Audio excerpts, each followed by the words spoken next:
Foundation and Institute, John Highbush.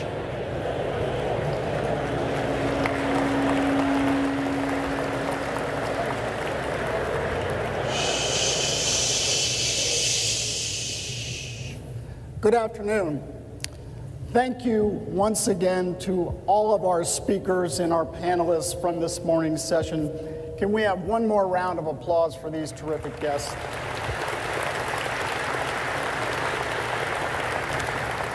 If you would, please rise for a presentation of the colors by the Naval Base Ventura County Color Guard, and please remain standing for the performance of our national anthem by Staff Sergeant Mark Lindquist.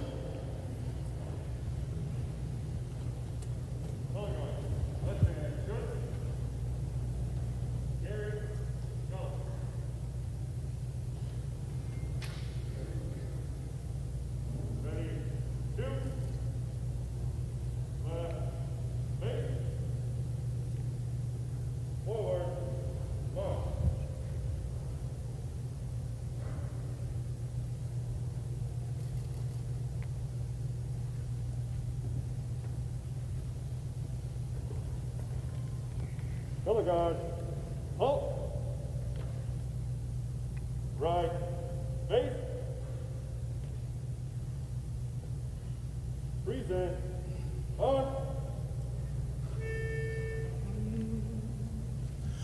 Oh, say, can you see by the dawn's early light what so proudly we hailed at the twilight's last gleaming, whose broad stripes and bright stars through the perilous fight o'er the ramparts we watched were so gallantly streaming, and the rockets' red glare, the bombs bursting in air, gave proof through the night that our flag was still there. Oh, say does that star-spangled banner yet wave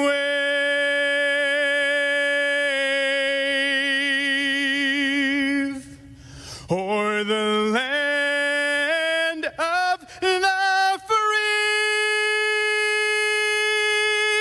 and the home of the brave?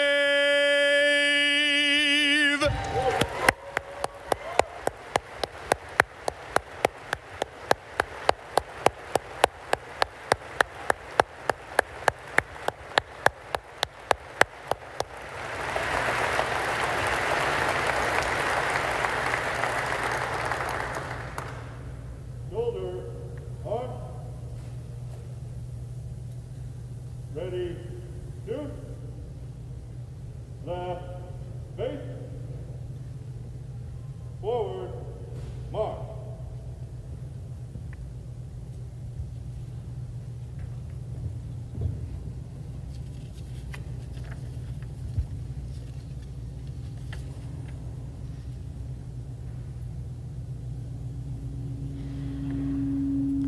Thank you. Please be seated.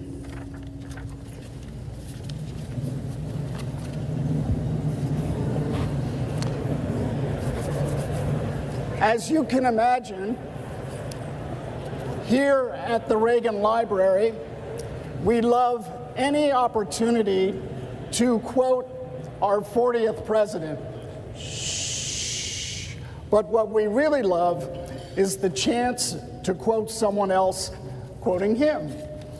It was in a 2016 lecture at Auburn University that then General Lloyd Austin told students of a plaque that President Reagan kept on his desk. One of the privileges of my job is access to President Reagan's last working office, and here is that plaque. It reads, "There is no limit to what a man can do or where he can go if he doesn't mind who gets the credit. General Austin, making his point to the Auburn students, encouraged them, quote, "In all that you do, look for ways to enable the success of others." This is the mantra, and this is the spirit by which Secretary Lloyd Austin has lived his life and served his country. And it is that sincere selflessness, that refusal to seek credit, say those who best know him, that set him apart, empowered his meteoric rise from Mobile, Alabama, to West Point, to the commandant, the commander of U.S. Central Command, responsible for all military operations in the Middle East and Afghanistan, and now, out of uniform, to become the 28th United States Secretary of Defense.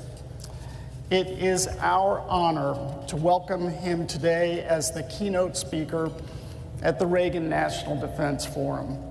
Throughout his career, he's been a trailblazer for others, breaking barriers, becoming the first Black American to hold some of the nation's highest defense positions.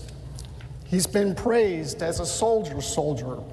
Even as a brigadier general in Iraq, he famously carried an M4 service rifle fully loaded instead of a pistol, as generals traditionally do. The troops adored him for it. When President Biden announced his choice for Defense Secretary last December, he called Secretary Austin the definition of duty, honor, and country. Here at the Reagan Foundation, those are the very values that matter most.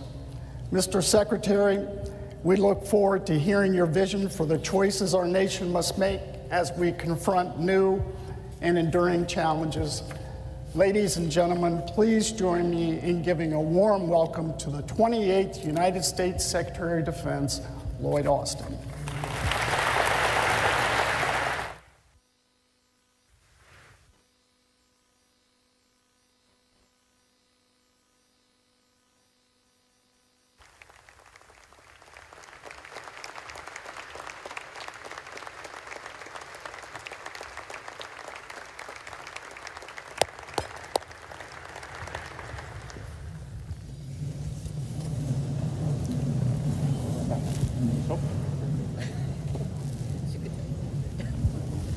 Got any zingers for me?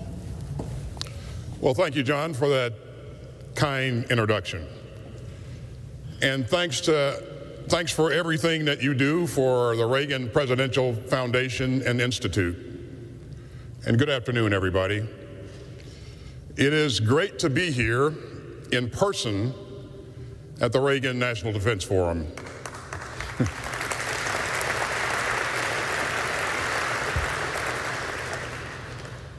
And I'm glad to see so many friends and valued colleagues, including a truly outstanding delegation from the Department of Defense.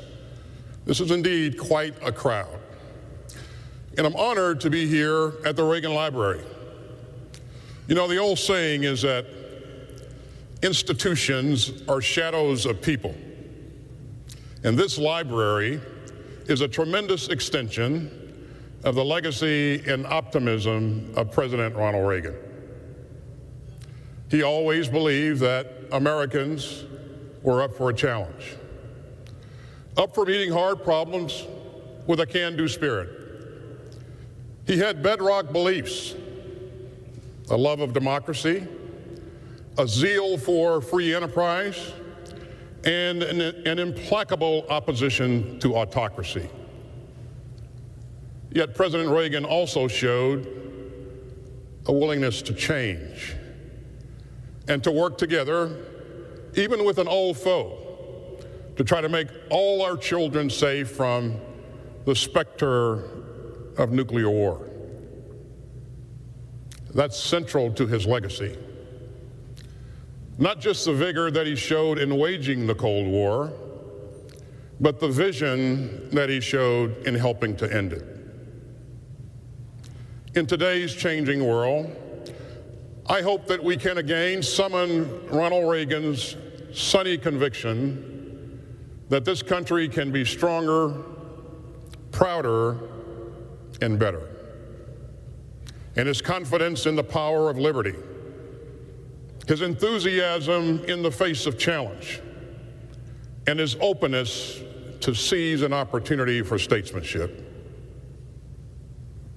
Now, if you're looking for some of that spirit today, if you're looking for optimism and pragmatism and patriotism, and if you're looking for a can-do attitude in American life, well, look no further than the United States military. Our outstanding men and women in uniform volunteer to work hard and to sacrifice mightily.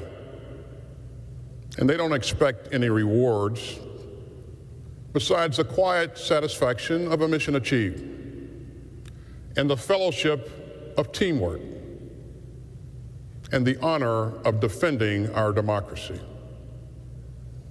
So we're enormously grateful to them and to their families as well. And in return, we owe them clear thinking about the challenges of our changing world. And we owe it to them to make the world of the 21st century far more secure and far less bloody than the world of the 20th. You know, I've spent a lot of time thinking about that over the past few days. And my team and I took the long way to California by way of South Korea, where we held our important annual security talks with key allies. This was my third trip as Secretary of Defense to the Indo-Pacific. And that's yet another sign of the priority that we give to the region and our commitment to its security and prosperity and openness. In part, that's because of something that everyone who lives in California understands. America is a Pacific power, and we will always be.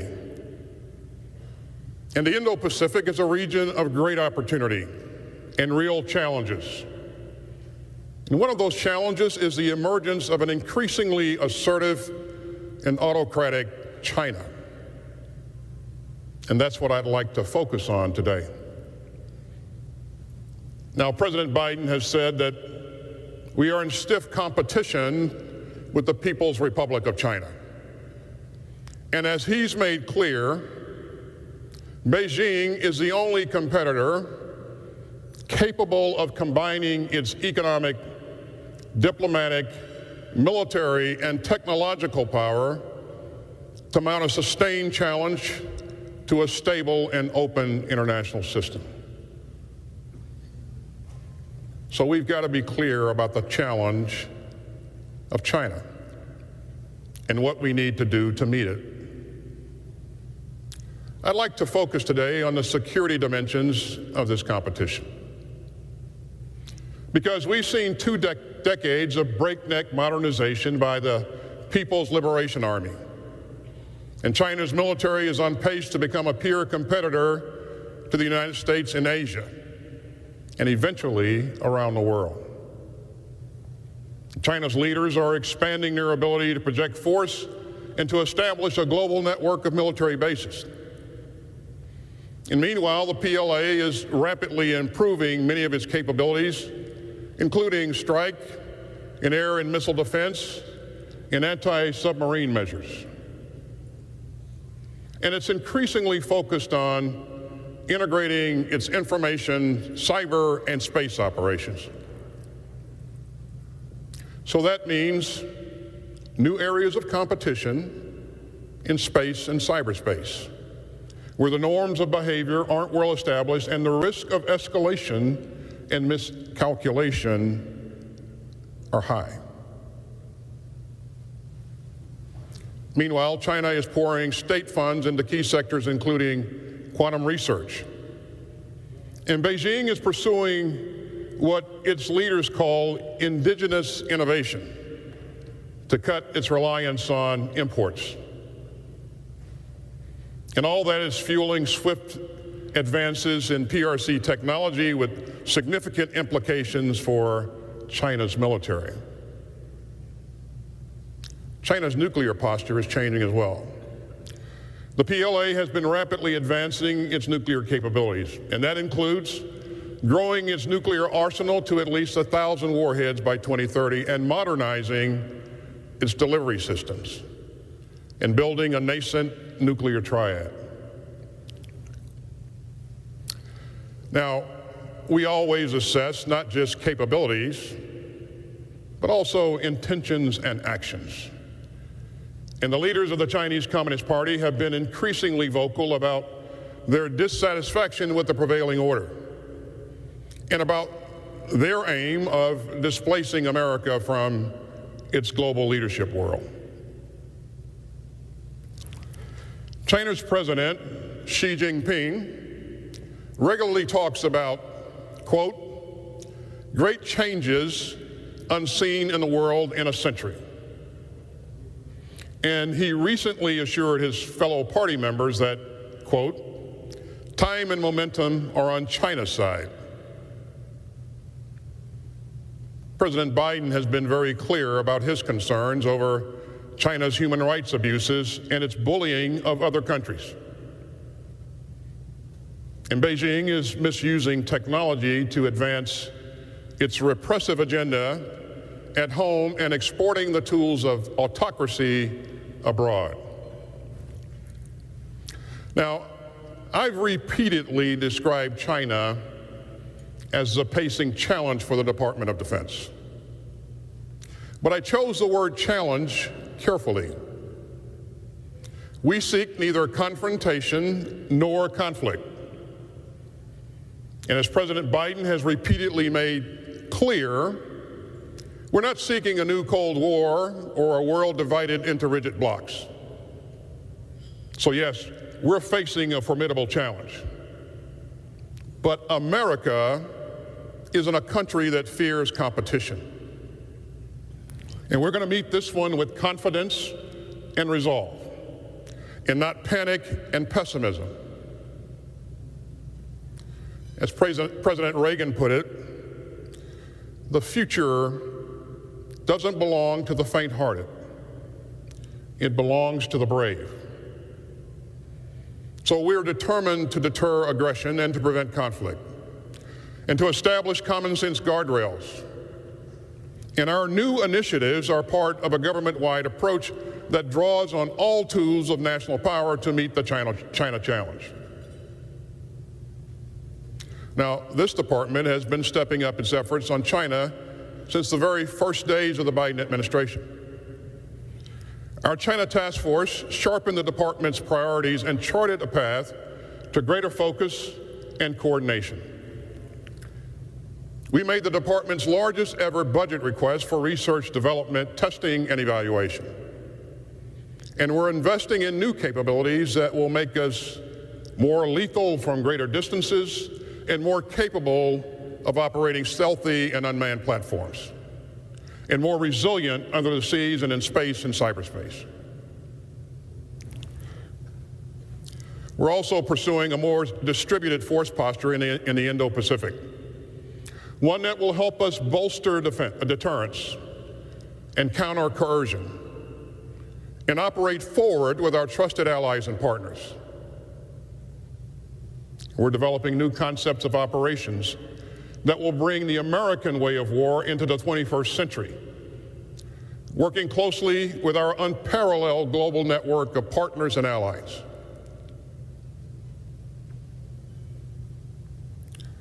Ladies and gentlemen, we will always stand ready to prevail in conflict.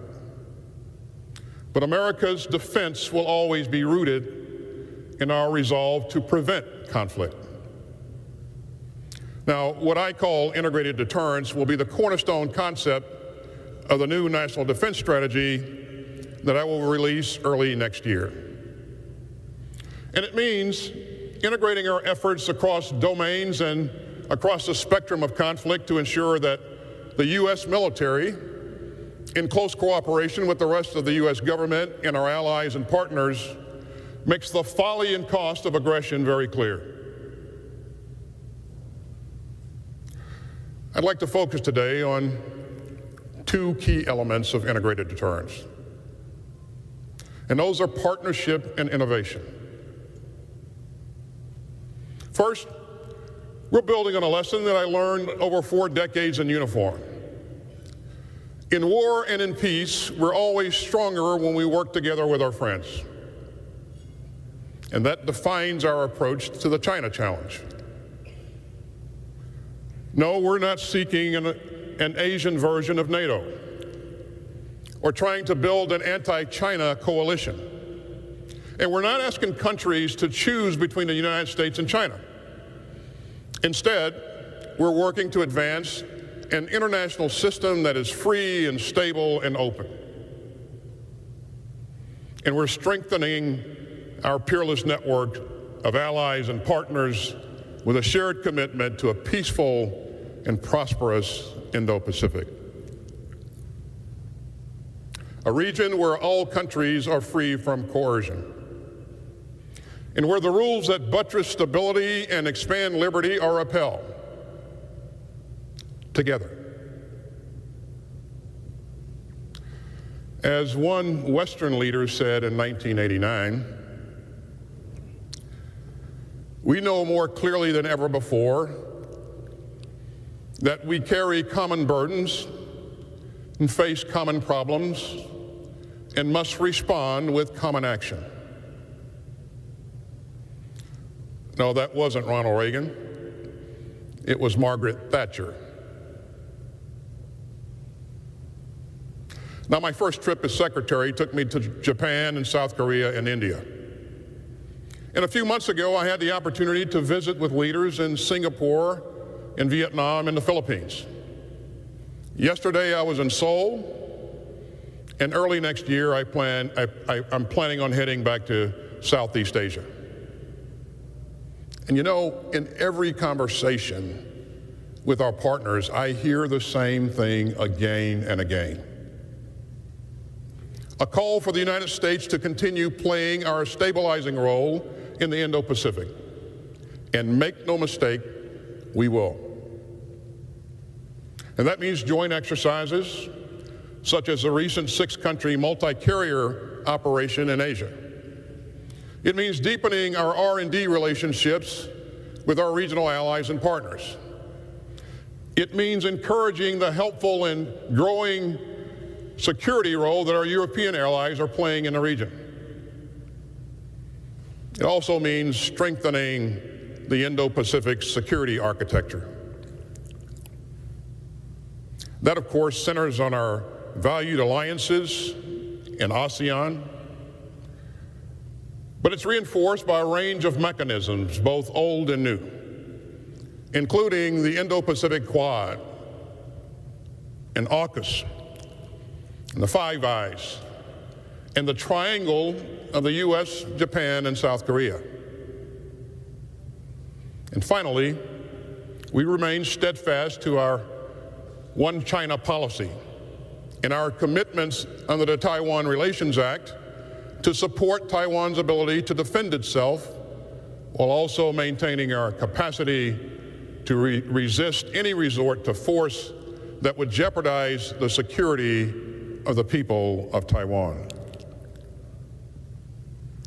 Now, we're working to bolster deterrence and not seeking to change the status quo.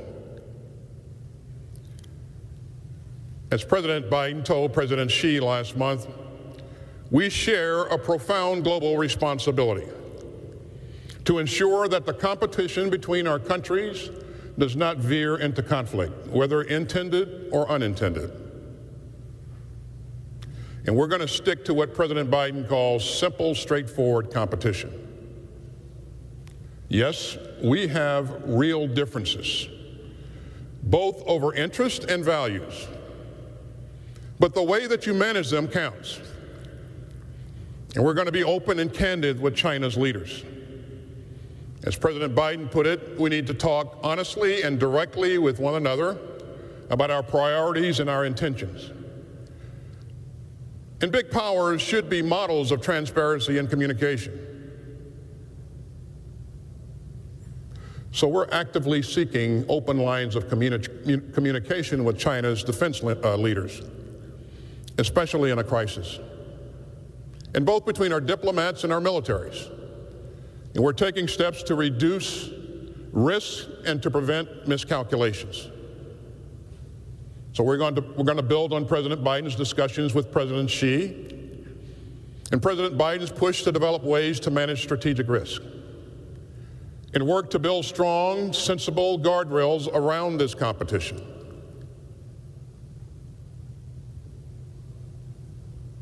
Now, I also want to focus on a second element of integrated deterrence. And it's one that I'm especially looking forward to discussing with this audience. An audience with so many industry leaders and entrepreneurs and members of Congress. And it centers on America's unique competitive advantage and innovation. Now, integrated deterrence requires us to weave together cutting-edge technology and operational concepts and state-of-the-art capabilities to seamlessly dissuade aggression in any form, domain, or theater. And so that means that innovation lies at the heart of American security.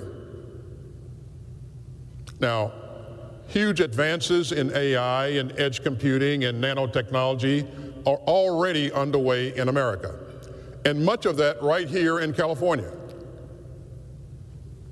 Nobody innovates better than the United States of America, but we can't take that for granted. And at the Department of Defense, that means that serious changes to some of the ways that we've done business must be done. So let's face it, for far too long, it's been far too hard for innovators and entrepreneurs to work with the department. And the barriers for entry into this effort to work with us in national security is often too steep, far too steep. You know, in my recent travels, I've seen some outstanding examples of cutting-edge tech, including weeks ago in Bahrain, where I saw unmanned solar-powered naval vessels that used AI to build a shared picture of the surrounding seas. But it often takes too long to get that kind of innovation to our warfighters. So let's say that some great California startup develops a dazzling way to better integrate our capabilities. All too often, that company is going to struggle to take its idea from inception to prototype to adoption by the department. We call this syndrome the Valley of Death. And I know that many of you in this room are painfully familiar with it. You know, it's bad enough that some companies get stuck in the Valley of Death, but some brilliant entrepreneurs and innovators don't even want to try to cross it and work with us. So the department has to do better. Let me tell you about some steps that we're taking to transform the way that we do business. First, we're paving new pathways for American innovators and entrepreneurs to work with us. Consider the Defense Advanced Research Projects Agency, better known as DARPA. It is legendary for scientific breakthroughs. But now DARPA is also connecting its top research teams with corporate leaders and U.S. investors so that those teams can build successful businesses with cutting-edge technologies that they develop. Second, we're doubling down on our Small Business Innovation Research Program,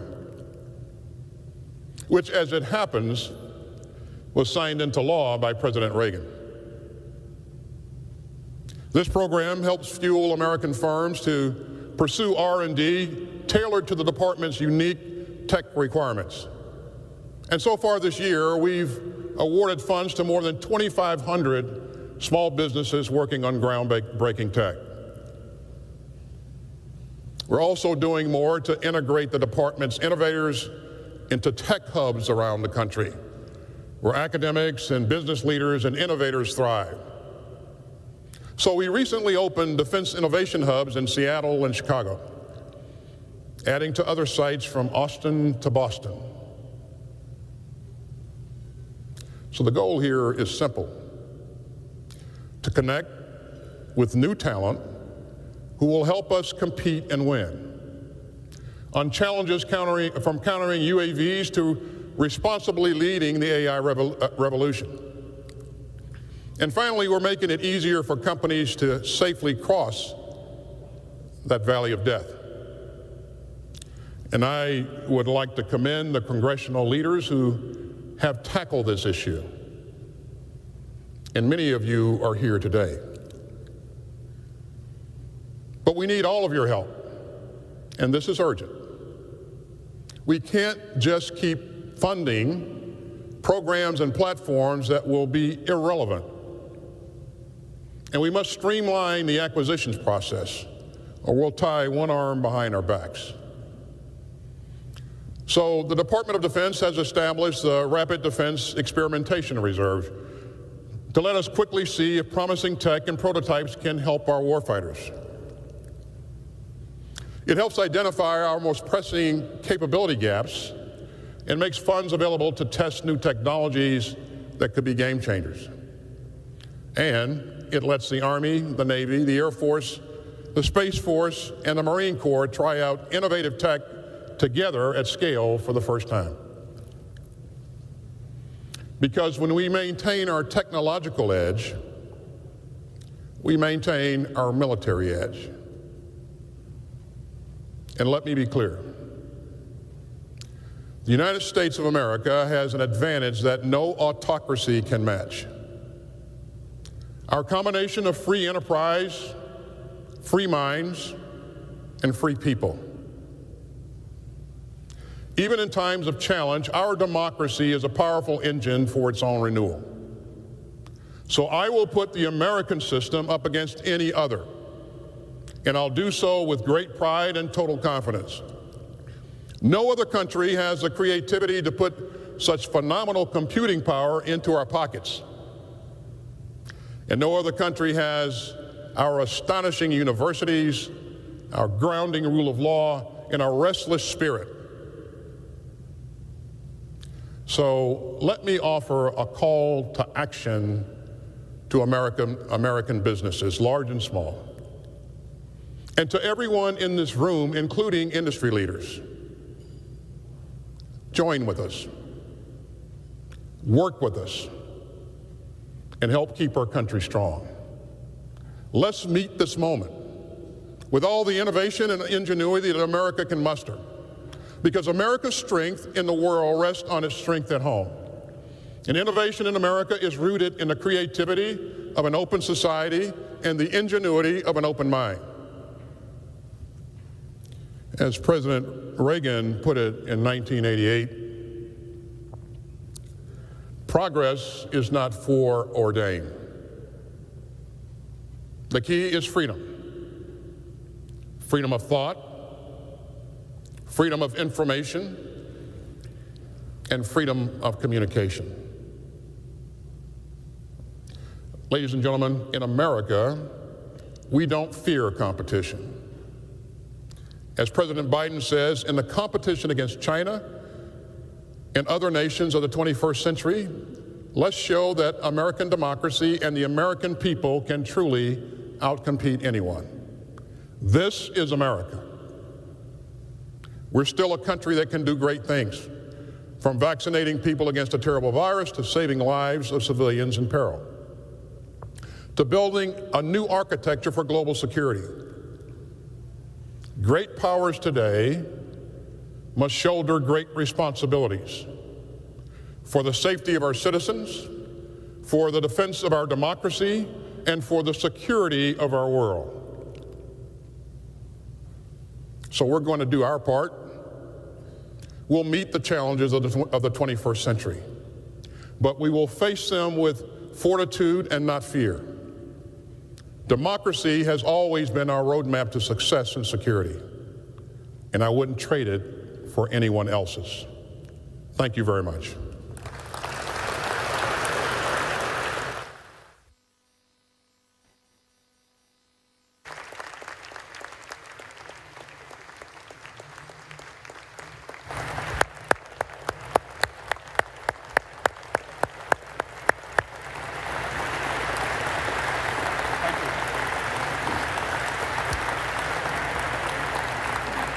Thank you, Secretary Austin. As expected, you have challenged us and given us a great deal to discuss. So, to continue the conversation, please welcome Fox News anchor Bret Baier to the stage for a discussion with Secretary Austin.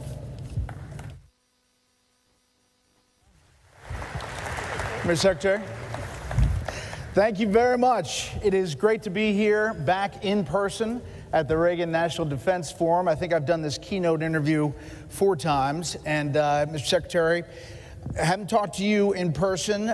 We talked when you were a general in the Middle East. The last I interviewed you, you have a bit of a different portfolio now. So we have a few other questions to get to. Sure. I want to follow up with your speech about China, but I want to start with something that's pressing right now on the international stage, and that is that senior officials are confirming to us that Russian plans call for a military offensive against Ukraine as soon as 2022, and intel possibly involving 100 battalion tactical groups, 175,000 Russian troops, armor, artillery, equipment. There are already almost 100,000 Russian troops along that border with Ukraine. So my question is this: how concerned are you that Russia this time is not bluffing, that in fact they will invade Ukraine? Well, we remain focused on this, Brett. They've invaded before, and so as we look at the numbers of forces that are in the border region, as we look at some of the things that are occurring in the information space, as we look at what's going on in the cyber domain, it really raises our concern. We remain focused on this. We are certainly committed to helping Ukraine defend its sovereign territory. You heard President Biden speak about this, I think, yesterday. And it's, in terms of our concern, we're very concerned. And it's something that we're going to remain focused on going forward. Ukraine is not obviously in NATO now, doesn't fall under Article 5 protection. But if there is an Article 5, obviously, for those at home, is an attack on one, is an attack on all. But what happens if Putin does invade Ukraine? What does the U.S. do? Well, I certainly won't get in, won't speculate on different scenarios. But again, I would point back to what the president said, in that we're certainly committed to ensuring that Ukraine has what it needs to protect its sovereign territory. So does that include advisors? Does it include equipment? As you know, Brett, we have provided them with a number of different things over the years, and most recently things including lethal capability, a lot of non-lethal capability. And again, we'll continue to look for different ways to help them be able to support their sovereign territory. And you heard the president say yesterday that he's looking at a number of initiatives. So I won't get out in front of my boss. So. I understand that. I'm going to try one more thing. The president is talking Tuesday with Vladimir Putin. Can he say something, even the threat of pushing for an invite into NATO, that gets Putin, in your mind, to back down from that border? Yeah, I'm sure that there are a number of things that he'll want to explore with President Putin. I think he knows President Putin very well. Again, I think there's a lot of space here for diplomacy and leadership to work. And again, we're going to remain engaged with our allies in the region and our partners in the region. And we're going to continue to do everything we can to help provide Ukraine the capability to protect its sovereign territory. Okay, let's talk China. Your remarks today seem to have a different tone. Has something changed in your mind? Well, nothing's changed, Brett. As you heard me say earlier, we're clear-eyed about the challenge that China presents. But China's not 10 feet tall. This is America. We have the greatest industry, the greatest innovators in the world. and we're going to do what's necessary to create the capabilities that help us maintain the competitive edge going forward. It's that combination of ingenuity, leadership, support from our Congress that has enabled us to be where we are today and enabled us to be successful over the years. We clearly recognize that, as you heard me say earlier, that China presents a challenge. It's our pacing challenge, but they're not 10 feet tall. You know, you referenced President Reagan a number of times in your remarks. In 1983, President Reagan called the Soviet Union the evil empire because of its communist goals. Do you think it's time to speak more boldly or clearly when referring to China, the Communist Party, and its communist ambitions? Well, I think we're doing a lot of that, again, the activity that we see in the region and in other parts of the globe is disturbing.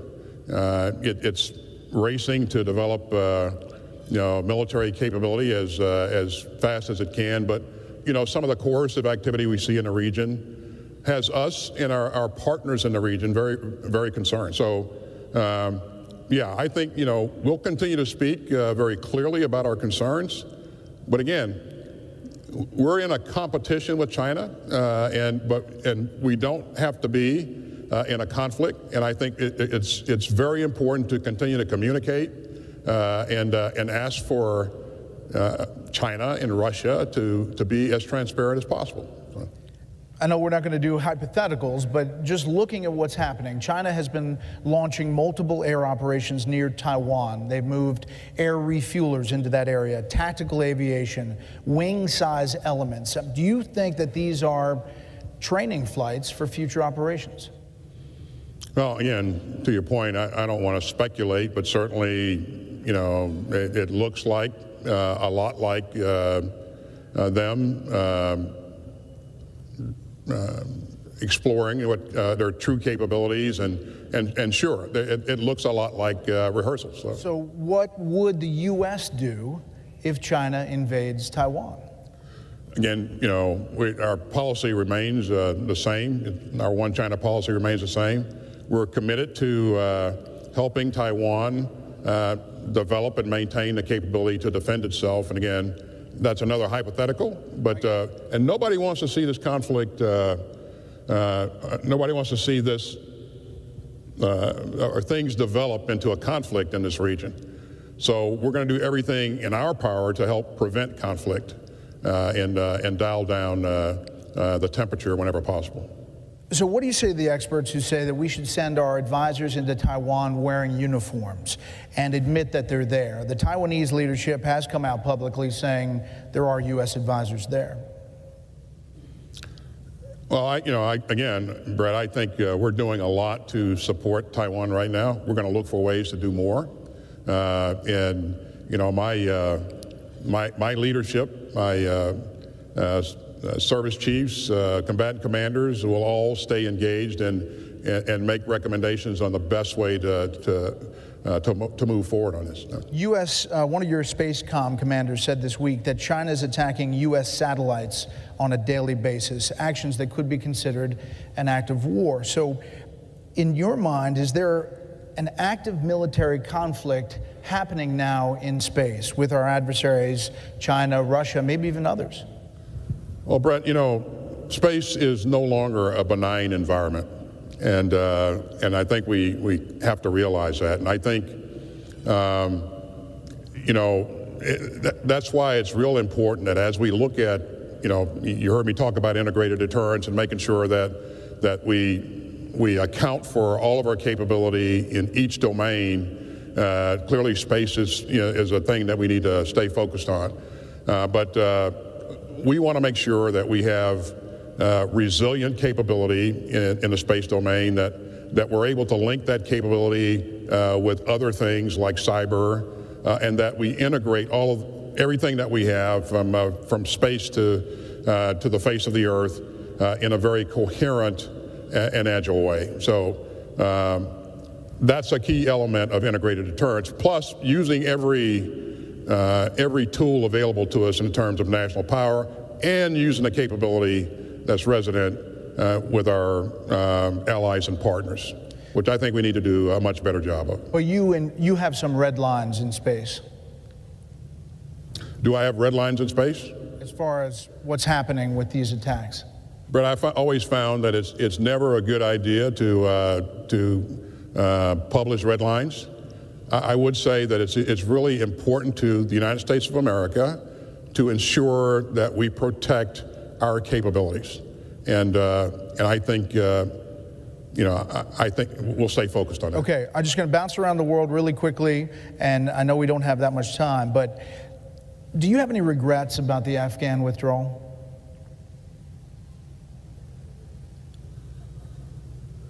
Brett, I regret the fact that we lost 13 of our finest at Abbey Gate. I regret that we lost 10 civilians in an errant strike. Having said that, Brett, I want to make sure that we don't lose sight of the fact that our American forces in 17 days evacuated 124,000 people from Afghanistan. 124,000. And I think that we need to continue to remind the United States of America, and we need to continue to remind the world about the great work that they have done and that they continue to do on a daily basis. Have there been any over-the-horizon operations in Afghanistan since the U.S. military left? Okay, I tried. All right, quickly. The Global Posture Review just came out Monday. It says, did not suggest any troops would be coming home, just repositioned. So no plans to pull U.S. troops out of Iraq and Syria in coming months? I think, again, what's in the GPR is where we are. As you would expect, any new administration will come in and baseline, take a look at where its forces are and baseline its footprint so that we can ensure that, we're able to support our main effort, which is, as I've said so many times, the Indo-Pacific, and that we maintain the ability to be agile. And I would remind you, Brett, that we need to account for the capability that's not only on air, land, and sea, but also space and cyberspace. There's capability in each of those domains, and our goal is to make sure that we're using all of that as we conduct operations. But is there a role for, let's say, the U.S. Army in Asia to counter China? Are you going to expand in Poland, where there's been training going on? There's some things that just didn't seem to pop up. Yeah, well, this is a thing that we, again, continue to evaluate as we go forward, and if conditions change, then we adjust. Okay, President Reagan talked about peace through strength. Is Congress, and understanding there's a lot of lawmakers in this room, is Congress funding the Pentagon sufficiently to meet modern challenges? I know you're not a fan of continuing resolutions. Well, I'm absolutely not a fan of continuing resolutions, and the reason is, Brett, is it disallows us the ability to conduct new starts or to get some of the things going that you heard me mention earlier. We want to invest in new technologies. We want to get capabilities to our war fighters, and we want to do that as soon as we can. So, in terms of building ships and creating capabilities, your hands are tied under a continuing resolution. New stuff. Also, as you remember, our troops are due a well-deserved pay raise, and without that new budget, then that pay raise we'll have to account for that pay raise in our current budget. That puts pressure on other things, and so it's my hope that we'll get an NDAA passed as soon as possible. So far, several courts have struck down the president's COVID vaccine mandate. You are now in a legal challenge and showdown with the Oklahoma governor and its National Guard about vaccine mandates. Only about 40% of Oklahoma National Guard are vaccinated right now. So what do you plan to do if they don't get vaccinated? Are you going to dock their pay? Well, Brett, let's start from the premise that, and I truly believe this, that the vast majority of them will get vaccinated. If you take a look at our active duty forces, you know, over 96% of them are currently vaccinated. There was huge speculation that we could ever get to that level, but we've made tremendous progress. So the people who say, why doesn't natural immunity count? Well, you know, invite the scientists and doctors in the room to speak to that. But again, the facts are... As far as your policy goes, you're going to stay with what you have. This is a readiness issue for us, Brett. You know, a vaccinated force is a more ready force. And, you know, our troops have to deploy all over the world and place themselves in all kinds of conditions at a moment's notice. So in order to keep this force healthy, I think it's important that we get vaccinated. And any comment about Florida wanting to develop their own civil National Guard? Absolutely no comment. Okay. Last thing, the survey from the Reagan Forum found less than half the country has high confidence in the military right now, down from 70% just a few years ago. Why do you think that is?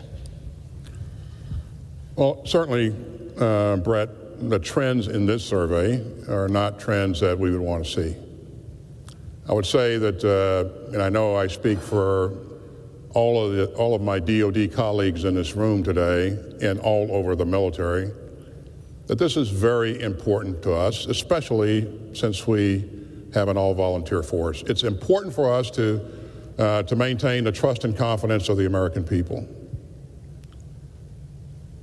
I'll take a hard look at you know, the potential causes behind these numbers, or you know what the numbers reflect, and we'll take a hard look at ourselves to see what we should continue to do to build trust and confidence with the American people.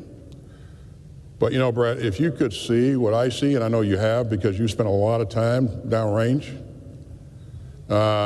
if the average American could see what I see on a daily basis as I go out and visit our troops and listen to them talk about what they're doing and watch them at work, there's no question that you know, our American people would have confidence in our military.